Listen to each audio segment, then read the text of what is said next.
In this video, I'm going to teach you how to analyze contacts with a contact analytics tool in HubSpot. To do that, you first need to head over right here into your reporting tab. So for this case, click on reporting, click on reports. Now onto this case, let's click on this create and click on this create report to create a report about your contact. Just right here your contact and click onto this next.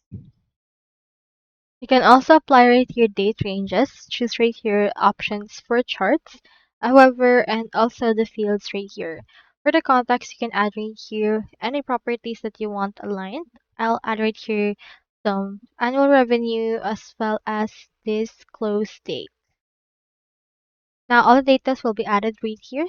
From there, click on the save report and then enter right here the description such as report name, description, and how this will be added to your dashboard.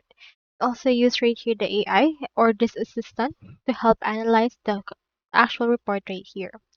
So that's all there is today, and if you haven't signed up for HubSpot yet, make sure to use the affiliate links given in the video description.